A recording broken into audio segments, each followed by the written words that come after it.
Welcome to the Being Known podcast with my friend, Dr. CURT Thompson. And my friend, Pepper Sweeney. We are here to discover and explore what it means to be truly known. On today's podcast, we are going to talk about storytelling. So I'll tell you a story quickly. My father recently passed away, and this is a story that I told as part of his eulogy, so that people could get an understanding of the kind of man that he was. So my dad had this great sense of humor, and he never told a joke. He didn't know any jokes at all, but situational stuff. He was very witty, and so one day he was visiting my wife and I out in California, and he and I were driving down Ventura Boulevard. I was driving, he was in the passenger seat next to me, and we're going to be turning left coming up. And I got a green arrow. I'm getting ready to turn left. So I turn left, and the person in front of me stopped. And so I was stopped in the other lane where cars should have stopped anyway because they had a red light. But so we're standing there, and we hear this screeching of tires, just loud. We both look over, and this car's coming right at us, and stops like this, an inch from my dad's from your dad car door, right? And I'm driving this vintage Porsche that didn't even have seatbelts, right? So it would have been Dunsville. So it stops right there, and we both look over, and the driver of the other car is kind of like trying to balance a cup of coffee. There's paper and stuff flying all over the place, and things kind of settle down. And my dad says, "Newman," because it was Wayne Knight of Seinfeld. Oh my gosh. So he's looking at us, and Dad just says, "Newman." And we drive on laughing for the next 6 blocks, right? Oh my gracious. Right. To have the quick-wittedness to just say that in that moment. So that's a little story about my dad that I think kind of tells the story of the kind of person he was. Right.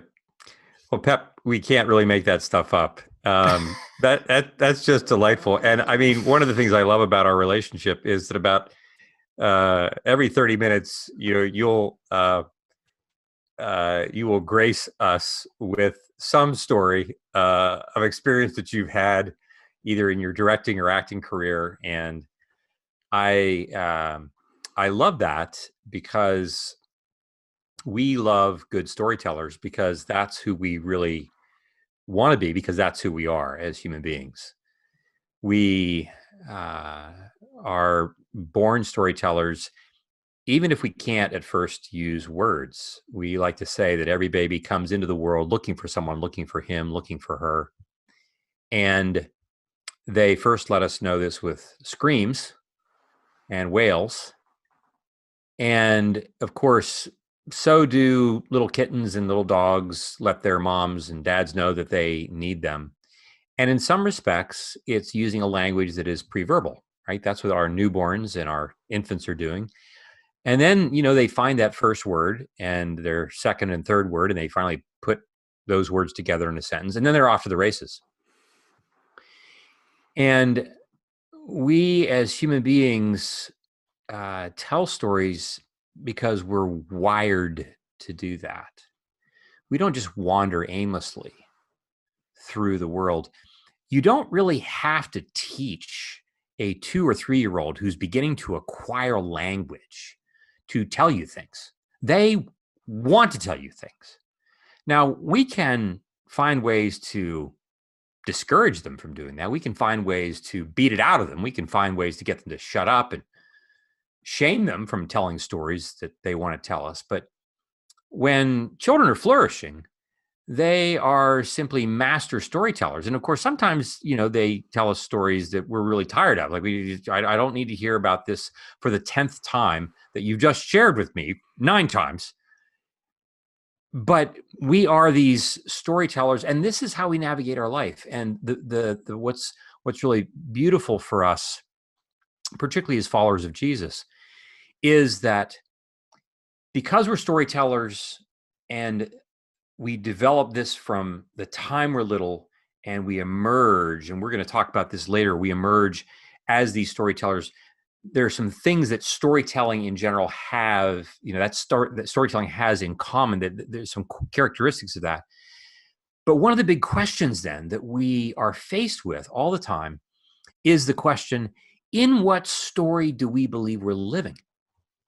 In what story do we believe we're living? Because we live as if we do believe we're in some story, because we keep telling people stories. Your dad was telling a story when he said Newman, right? When he said that, right? He's telling, he's assuming that his audience, you and Nell in the car, he's assuming that his audience is familiar with the story, is familiar with Seinfeld, is familiar with the character Newman, but is also familiar with this whole notion that Newman is a guy that we love to hate, kind of. And we're all in this together. We're going to tell the story together. And all it needs is one word spoken like a true Seinfeldian.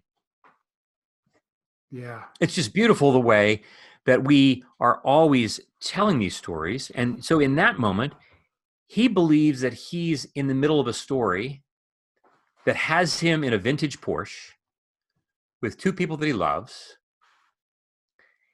And they've literally just gotten stuck in traffic in one of these like divine moments of appointment in which something happens that is nearly tragic, especially for the car.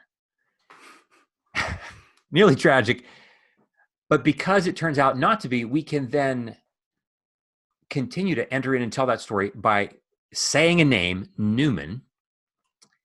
And in so doing, saying like, gosh, what a great thing it was for us to almost get hit and not get hit. And look who almost hit us. And now we can laugh and be joyfully connected, even in the face of something that was almost really, really unpleasant. Yeah. And a lot of what I'm doing in life, in my storytelling, is I'm looking for ways to find joy in a world that I know is not easy to live in. Is the way that we tell our own stories, the way that we tell the story to ourselves, our own story to ourselves, does that, how to what degree does that affect our lives? Yeah, it's a great question. And I think it gives us opportunity even here to dive in and talk about some of those characteristics to get to your question.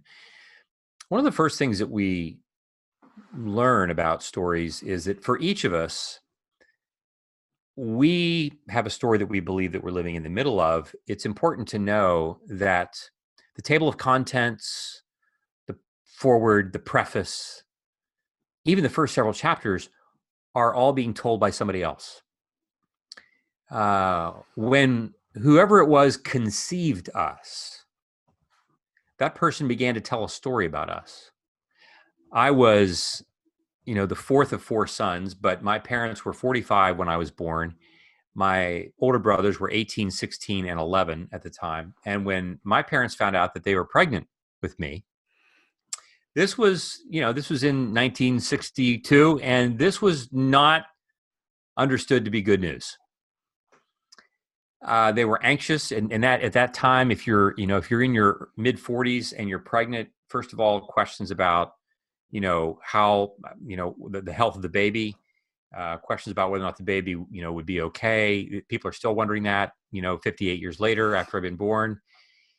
In addition, my parents already had 3 kids, and the stories that I would hear later would be that the first response of many of their friends was not, "Oh my gosh, congratulations. You thought you were done with children, but you get to be pregnant again." No, it was not. It was like, what were you doing? Well, I mean, we know what you were doing, but what were you thinking? Oh, you were, and it's anxiety. People are worried. And so, it's interesting to have this sense that my story was first, I was understood in the story, my story as was first told was I'm a source of anxiety. Now, people aren't thinking of me as a live human being as like I'm a source of anxiety, but like this is kind of how my parents are now telling the story of my coming to be. And even afterwards, even right up to delivery, there was still worry and concern about this. And so our parents, or whoever it is that's involved, even before we're born, are already involved in telling stories about us. And that then leads to the reality that like that process continues right up at the time that we start to find language, right? Everybody else is telling a story about us. They decide that we're going to wear certain clothes. Like who would be caught now in a onesie? But like they put onesies on us, right? Or they decide that we're going to go for play dates with certain people. And because they have good friends, they figure that we'll be good friends with their children. Like I hate these children. Like why am I sent to be a play date with your best friend's kid who I want to whack with a frying pan? Like why am I, right? But they're telling my story. And this, of course, continues. And so what begins with someone else telling our story eventually begins to evolve in such a way that I begin to tell more and more of it.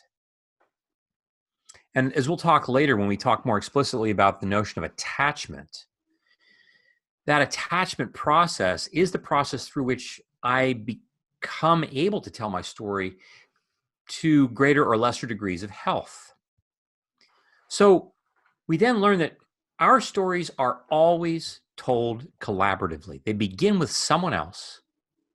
And even though I take over more and more agency of the telling of my story, not only what I want to wear and where I want to go and who my friends are going to be and so forth and so on, and then like what I want to do after I graduate from high school, and do I want to go to college or get a job, or do I want to all those things that I decide. We like to believe, and we're told a story that like we are people of self-determination. I self-identify. That's a phrase that we commonly hear. It's important to know that we only ever tell our stories collaboratively. I am the lead author on a novel that have lots of other contributing authors, co-authors with me. The question is not, do I tell my story or does somebody else tell my story? The question is, I have my voice. Who are my co-authors? So it's important for us to know when people say like, look, I want to be who I want to be. I don't want to be things just because I don't want to have to, to think about what other people want or think about me. That's not an option. Our brain only knows to think about what other people want and what other people think. The question is not, is it me or is it other people? The question is, who are the people who are going to be my co-authors in my story? Which is why we've talked before about the importance of telling our stories truly. I need to know that the people that I'm co-laboring with, my collaborating authoring team, are the people that are going to enable me to tell my story more truly. Another characteristic of storytelling is that from the very beginning, we learn that most of how we tell our story, the most important parts of how we tell our story, is not the language we use. It's all the nonverbal stuff that comes. Imagine going to a movie theater to see the movie you've been so looking forward to. And you get there and the lights go out and then the movie starts to roll, but the only reason that you know that anything is happening is because there's only dialogue. There's no light. There's no music. There's no scenery. We just hear dialogue. That's all we hear words. Not even with much voice inflection.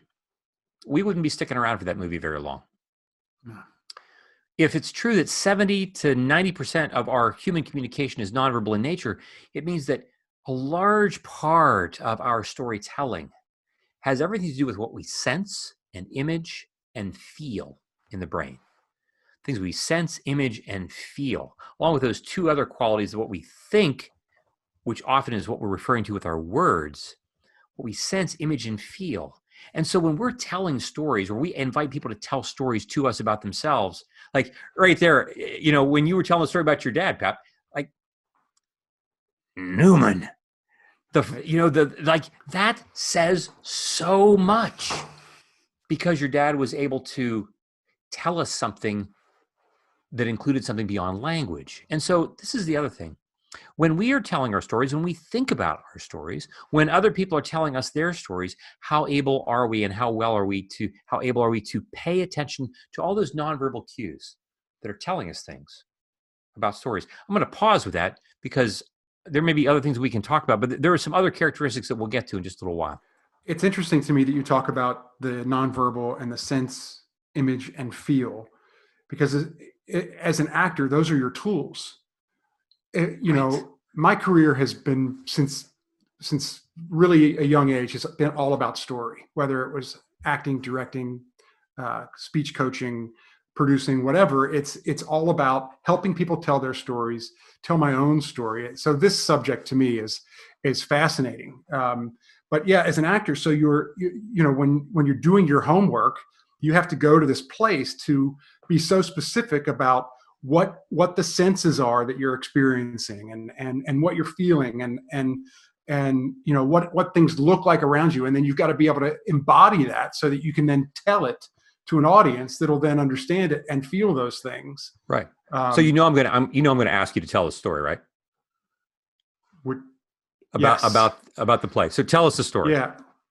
So I was an apprentice in theater out of college at Burt Reynolds Theater in Jupiter, Florida, and we were doing a play called "And Miss Reardon Drinks a Little." That was the name of the play. I had a very small role in the play as the delivery boy who comes in with their groceries. It's in New York City. I come into their apartment.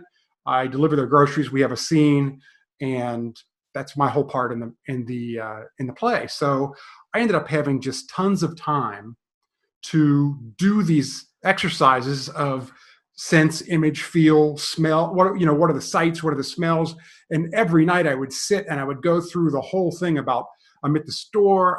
We get the call. I'm packing up the groceries. I'm picking the things. I know what aisle I'm on to get the different products and take it. And I go to the apartment. I ride up the elevator. I go down the hall. It's the third door on the left. I knock on the door. I come in. We do the scene, right? Mm-hmm. So one night I'm sitting as I'm waiting for my cue to go in, and I decided that night, for whatever reason, in my mind, the elevator was out. So I had to walk up these flights of stairs. So I'm going through this whole visualization. I'm going back around the hall. I'm going up the stairs, and I get up down the hall. I walk down. I knock on the door. Now, I wasn't imagining that it was 40 flights of stairs, right? So I wasn't coming in like, breathing so heavy and sweating or anything. But I was imagining, that I had to go up. It was a different course of action I had to take to get in the room. I had to go up a few flights of stairs and go down the hall and go in the room. So I play the scene. I come off stage. I go backstage, and the director comes back, and she says to me, "Why did you take the stair? Why didn't you take the stairs? Or why did you take the stairs? Why didn't you take the elevator?" And I was like, "Wait, what? How'd you pick up on?" And she's like, "Your thoughts have, this was her, and you can speak to this or what it is, but the thoughts that you're portraying have an energy to them that the audience can pick up on. And it doesn't have to be overplayed in order for them to feel them, but you had an experience, you carried it with you onto the stage, and we felt it." Mm-hmm. Mm-hmm. Yeah. And that's just such a powerful expression. What you're describing, I think, is this notion of how so much of our story is embodied in us in ways that we are unaware of. So, on our podcast, we get a lot of mileage out of the first 3 or 4 chapters of Genesis. And we talk an awful lot about where and how our story began. And we like to talk here about this notion that humankind begins with mud. The Lord God formed the man out of the dust of the earth, out of the mud of the earth, and he breathed the breath of life into man's mud, and man became a living soul. And so we are dirt and we are breath. And we are, in the biblical narrative, we are created in a certain particular order. There is a certain sense in which the thing that we call life that is within us that lets us know we're alive, not just my breath or my heartbeat, but the essence of what it means for me to be alive as CURT and you as Pepper, that is added to the body. Our physical formation begins, right, as a zygote, and it expands into a neural tube, and then we form into a fetus. And long before we have this sense of sensing who we are mud, we are embodied. And we are telling our stories with our bodies all the time. We're telling our stories to others and to ourselves. And, with that in mind, Pepper, I'm often, this gets back to often one of the other elements about storytelling, that so much of it being nonverbal in its nature. When Jesus says toward the end of the 5th chapter of Matthew, in the first third of the Sermon on the Mount, when he says, "You're the light of the world," who would light a lamp and stick it under a bushel? Who would do that? So I hear that, and I hear Jesus saying to CURT, "You're the light of the world. Don't screw it up." Right? Just don't screw it up. For the love of me, just don't screw it up. Like, okay, got it. But what if what he's really saying is, I see you and you're absolutely illuminating. You're absolutely illuminating. Like a dad would look at his daughter or with his son and say, "You're utterly beautiful. You're absolutely illuminating. I don't in any way want the world to miss out on a single moment of you, because it has no idea what it has in you." And this is our God with each one of us telling everybody else how proud he is that he gets to be our dad. And he's saying, "You're absolutely illuminating." And here's the question we often ask people: to what degree and how often do you understand and believe that your very embodied presence, when you walk into the room's going to be a better place just because you're in it? And you're walking into the room and you're telling the story of the gospel just by you showing up before words ever come out of your mouth. Most of us, we're not thinking this. I'm trying to make sure that people don't see the parts, if they see me, it's going to give the gospel a bad name. I'm just trying not to screw it up, right? And so this whole portion of storytelling, first, that it's collaborative, and it remains that way until we're dead. But this collaboration is taking place largely with words, but largely without words. It's just our physical presence that comes into being. And there's another element of storytelling, which is that I tell stories not just because I've got nothing better to do, but I tell stories because I long for them to be heard. I tell stories because I want them to be heard. I will just, when you did all that preparation work to imagine that this time the elevator's out and I'm taking the stairs, I can only imagine that if I'm in your shoes and the director comes and says, "Hey, what happened? Was the elevator out?" I'd be like, "Holy cow." Yeah. But at the same time, you're like, "Oh my gosh, yeah, the story I was trying to tell, somebody heard my story." Yeah, I have to say it was a eye-opening experience for me as an actor, realizing the work that I needed to do, the internal stuff that I needed to do as I worked on every character, Right. and how specific you had to be, and how, in order to tell the story, you just can't stand up there and tell the story. Right. Yeah. Right. Well, yeah, because I think that my complete and utter inexperience with acting at a professional level, my imagining of well, you got to learn your lines, and so so Pepper comes on stage and he has his lines and he walks through the door and does his delivery, and I'd be thinking well, what's so hard about that? In the same way that we often imagine, well, what's so hard about walking off my front porch and going out into my day? Because I think that the story that you are telling about your experience on stage is a powerful reminder of what it means for us to be people who are being spiritually formed. Our stories that we tell are always being formed by much bigger stories. They're being formed by the story that we believe that we're living in. If I believe that I'm living in a story in which, no matter what my theology tells me, my felt, sensed, and imaged life is one in which I don't really have much connection to God. I walk off my front porch steps in the morning and I don't have a sense that I'm walking out with God's delight at my shoulder. I'm just trying to get through my freaking day. If that's the way I'm leaving my house, that's being shaped by the story, this larger story that I'm in, that is being driven by the people that I'm collaborating with. And sometimes those collaborators are, my social media feeds or the news I'm watching or whatever it might be, that are not actually helping me tell my story very truly.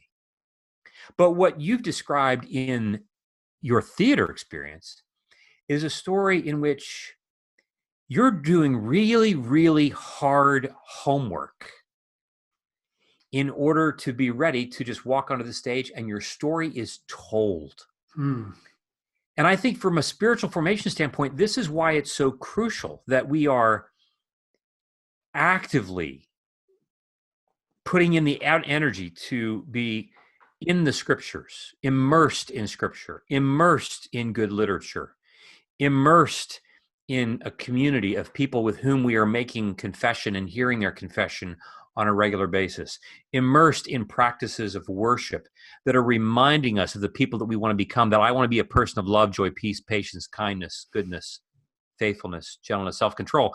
I don't want those just to be words that I can tick off in a list in my logical, linear, left hemispheric memory. I want those to be things that I imagine and feel literally in my chest, in my face. I want to, what does gentleness feel like? Just like, what does it feel like for me to be coming from the grocery store and then having to just walk up those flights of stairs to get to the person I'm delivering my groceries to? I have to practice doing that in order for that story to be effectively transmitted in the world that I'm going to occupy on the stage.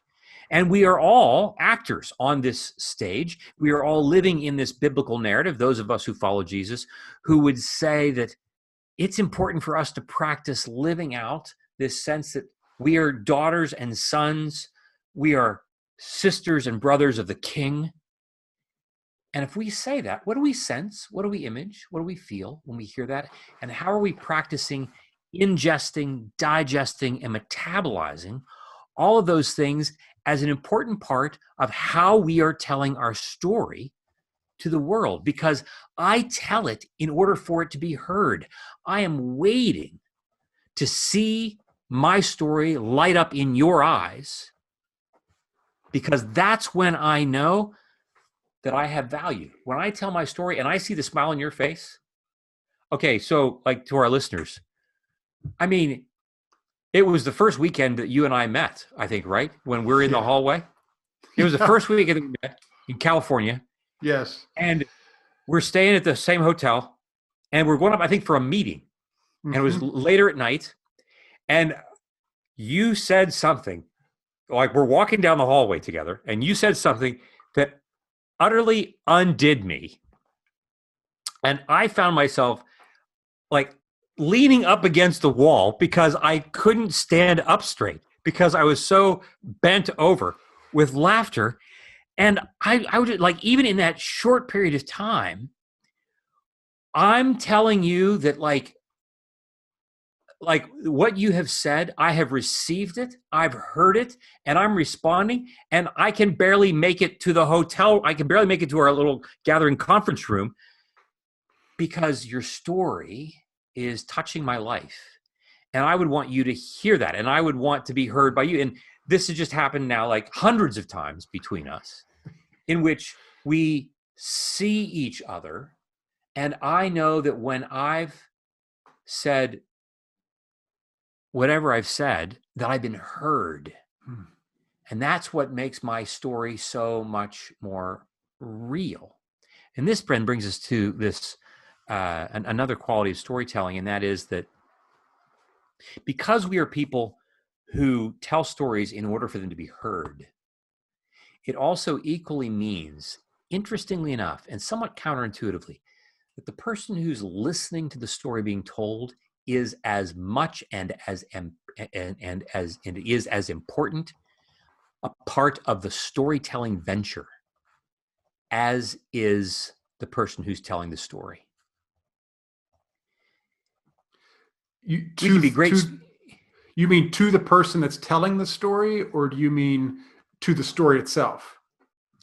To both. To both. I mean, if you're coming out to the audience in your scene, and the house has 20 people in it, and the house seats 300, you're going to end up telling a very different story than if the house is standing room only. And so the listening audience, the degree to which we are empathically connected, that we are paying attention, that we're dialed in, we actually create the space for the story to be told in its fullest. This is why in our confessional communities that we run in our practice, we talk about this notion that we have this liturgy for how we have people tell stories, this pattern of a storyteller tells their story, and then we ask the listeners to respond, and not with what do they think about it, what's their analysis, but what do they feel, to express merely, quote unquote, merely their emotion. I felt angry, I felt joyful, I felt curious, I felt puzzled, I felt protective, I felt a range of things. And the expression of those feelings, we then, after they have a few minutes to talk to respond to the storyteller and say, gosh, Pepper, when you told me that story about this part of your life, I just felt really protective and really angry at that person who mistreated you. How many times then we pass the ball back to the speaker and ask them, what is it like for you to hear the responses of your listeners? And countless times we hear the storyteller say, I can't imagine that my story would evoke this kind of feeling from people. I just think I'm telling my story. I didn't know that my story could have impact on other people's lives. And in fact, Pepper, when you told me that you felt angry on my behalf, I've told that story a lot to my friends over the years. Nobody has ever said that they were angry, but like now that you mention it, I think I actually have a lot of anger about that thread of my story in my life. And I don't really know what I'm doing with it, but I'm probably spending a lot of energy like trying to contain it. But you see, like, I can't know that. My story is told more truly because the listener who has access to the anger that I don't have access to about my own story, you, the listener, actually effectively help me tell the story more truly. And if you're not in the room, that part of the story never is spoken.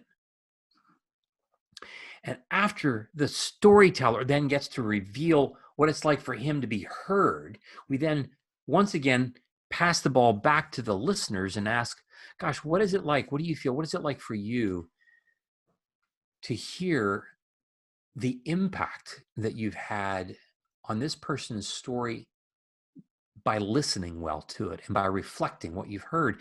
And to a person, of course, they don't, like, who imagines that if I'm listening well to a person's story, that somehow I'm going to have the capacity to actually be illuminating in this moment, that I'm going to have the capacity actually to be an agent of healing merely by listening to a person? Because that person may be telling their story. They may be telling part of their story that no one ever knows about, or certainly that many other people may know about, but a part of their story that has never been heard by you, has never been listened to in this way, with empathy and curiosity, that actually turns parts on of that storyteller's mind that they didn't know about. And so we see then that this process of the listeners being as important an agent of the storytelling process as the storyteller themselves is again an invitation for us to consider, who are the people in your lives who, by your listening to them tell their story, you are going to enable their story to be told more truly? Who are the people that you are affecting and you don't even know that you're affecting? What are the ways in which you consider that you are in fact illuminating by the sheer presence of your body in the room? What is it like? What would it be like for you to begin to practice, literally, as a take-home exercise? I want you to practice every day. When you enter a room, I want you to practice Jesus being present with you, winking at you and saying, let's go illuminate the room. Let's go be present. Let's go be love, joy, peace, patience, kindness. Let's be that. And to imagine that's not what I have to work to become. I don't have to like work at that. Like, it's who I am. You are the light of the world. Our problem is not that we're not bright enough. Our problem is we don't believe that we're light in the first place. And it's only in my being able to tell you my story about where my shame exists, because where my shame exists, I'm siphoning off all kinds of energy that then does not get to illuminate the room around me. And when I tell you my story and you help me dismantle shame and heal that and recommission me, the room gets brighter for everybody.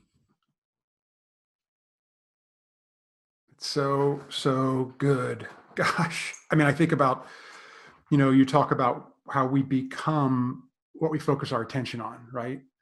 And if we make it a practice to start focusing our attention on the fact that we're walking into the room with God's light at our shoulder, how that could change the way you walk into a room, the way you interact with people, the way, yeah. I just love this whole conversation. Story is, people do hunger to tell their stories. And I think that people's stories need to be heard. And it is, the route to truly being known, obviously, is if you can tell your story as truthfully as possible to someone else and have them do what you're doing right now, which is shaking your head. You're hearing me, you're listening to me, you're smiling. And, it makes a huge difference in a person's life. And it sure does. We're going to talk about this more. This can't just be a 35-minute conversation. Obviously, I think there's so many things along the way that I wanted to talk about, but we'll continue this conversation, in many ways on the podcast for everybody. So, Kurt, thanks for this today. It was really, really terrific. Great spending time with you. Thank you. And Pepper, I hope you are able to get that elevator fixed so that you don't have to take the flight of stairs. I hope so too. Love you, Kurt. All right. Love you too, man. Yay! That was great. It was delightful. It was really, really great. I was worried that we weren't getting. Hour. I could have gone another hour. I was worried that we weren't getting to some of the stuff that you wanted to talk about. There were so many things along the way. Like I wanted to tell you about, one of the things that my favorite things to do pre-COVID is when I travel, I take Ubers everywhere. I always sit in the front seat. When else can I sit a foot away from somebody from the Sudan or from Iran or from Iraq? And I get their story and I actively listen, and they open up to me in ways that they so want to tell their story, and there's somebody who's actually interested in it, and they tell this. So I'll be in a car with somebody for an hour, and I hear about, I remember one guy who lived on this island that was just south of India, and he was forced into the military at India, and how he got to America, and how his kids are in college now. I mean, just, all there's stories everywhere you turn, and there's people that want to tell them if you will enter into it with them. I wanted to talk. Yeah, go ahead. So I want to make a point here. When I was in Indianapolis a couple of weeks ago, and I said, when you watch Lord of the Rings, there's no mention of there's all kinds of mention of right, wrong, honorable, good, all the things that what like love, joy, peace, patience, kindness, like all those. We talk about these things, but they don't mention God. They don't mention there being like this realm that's outside of Middle Earth. Like Middle Earth is all there is, but they're living as if all that stuff that represents God and God's life and like they're living with the assumption that that's all true. And we don't have to talk about it because we all live with it right in the core of our being. We don't have to go out of our way to name that. And, you know, it's like, you know, if the Holy Trinity of the Scripture, like if it weren't true, like we'd have to make it up because of the way the world actually is. Why am I saying all this? Because I'm saying like the story of Lord of the Rings, the story speaks for itself. Right. We don't have to like live our life and then talk about Jesus as like kind of like an add-on. Right. So what the point here is that like I'm this is just now coming to me now, like the storytelling process, like we're living in this story. And like when we imagine that when and I know you got to go, Pep, when new heaven and new earth comes, when new heaven and new earth comes, like we're just going to like be in the story. We're not going to like be in the story and then talk about the story, like talk about it as if it's a separate thing from us. We're just going to say, yeah, I saw Jesus just the other day. He was like up here by my house. We were like, it was like unbelievable. Right? And so we're not like it's going to be real time. Does that make sense? Yes. Does that part make sense? Okay. Why am I saying all this? Because the whole notion of telling our stories more truly, it is as much not just about telling a story that's separate from the one we're in. It is about how the telling is a truer reflection of the one we're in. And so all this stuff that we're going to talk about, right? So the anthropology and the interpersonal neurobiology. And so like, these are tools that we use to get us all to a point where we can just live the story. We're not just having to like keep talking about it as a separate thing that's separate from what we're actually living. We want to live and breathe it, just like what happens in Middle Earth. And so I think like one of the reasons why I started this with this particular thing with storytelling, you know, in following this kind of being known, and then we talk about anthropology and plausibility structure, these things, is that I really want us to continue to weave stories into this because that's what we're doing. Like we're living in a story. Yeah.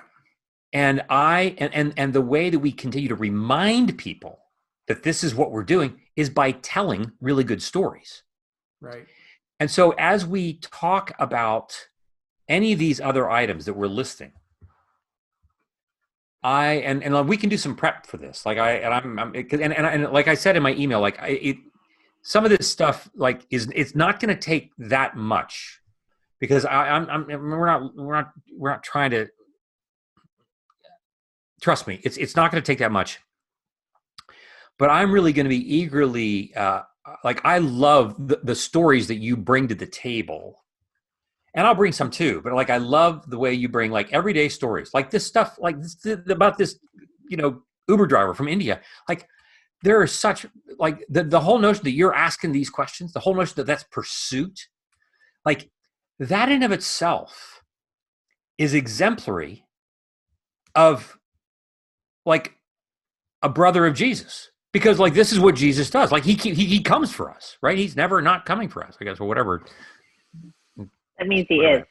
Whatever. He's yeah, not, exactly. Never not. Oh God. Big top. So I'm just really like in this very moment, just really coveting the future possibility of having any and all these stories continue to be woven in. Yeah, I felt like today was this is as close as we've gotten to what we want to do. Yeah. With this. Mm-hmm. That's what it felt like to me. And there were so many. I had an instance this week where I was telling Hope a family story about a sledding accident that happened to my sister, and it was this whole thing. And halfway through the story, I said, you know what? I can't guarantee you that I was actually even there. This is a memory that I have like it's been built into me forever of this whole, like it's so, I can see it like I was there, but then I was like, you know what? This might just be story that I've heard all my life and I really wasn't there. Right. That's another place when you were talking about some stuff, but so I just think there's just so much here to talk about. Yeah. But I loved what we captured. It was terrific. Yeah. I think, Pep, I think you should wear a GoPro when you go to Uber.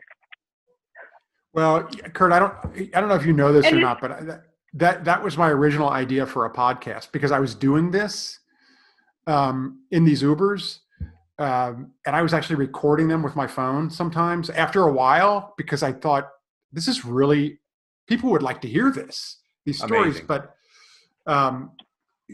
because I think Amy's the one that was saying you should record it. You should record it. I'm like, well, because I was telling her some of these stories that I was hearing because I was so not with the enthralled with GoPro, them. but Yeah, not with the GoPro. But yeah. I can only imagine. You get that, like, and so, the Mr. helmet. Signa. Right. Yeah, that's right. Don't There mind is this. something that happens. There's, as we were talking today, I was thinking, there's when you really get to know somebody deeply and you can share all the things with you. And then there's this sort of anonymity where people know that, like, people were telling me stuff that you wouldn't tell anybody, because they know that I'm going to walk out that door and never be in their life again. Mm-hmm. That was kind of a weird part to it too, Well, one of the things that we're discovering is that at the same time that Zoom, of course, creates its own extra layer of work that everybody has to do, and people feel less connected, less intimate, so forth and so on. It is equally true that there are people who, because they're on Zoom, are now telling us things that they would never tell us if they were in the office. Wow. I just saw an article the other day. Don't overshare on Zoom, and you're not if you're talking to your psychiatrist, but people are oversharing in the boardroom too. Well, I mean, like, because you think like, well, how many of these people, if they ever did have other outlets where they were sharing and they're not sharing now, hey, I've got a captive audience. I'm like, before you know it, it's just like tumbling out of my mouth about, whatever, that's going on. So, yeah. So I do have to go.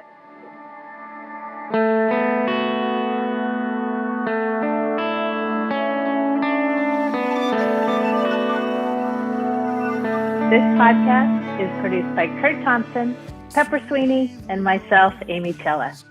Audio production and music is provided by Noah Needleman. If you want to connect with us, you can find us on our website, beingknownpodcasts.com, or you can find us on social media at beingknownpod. Be well and be known. You to hold, who lifts my life.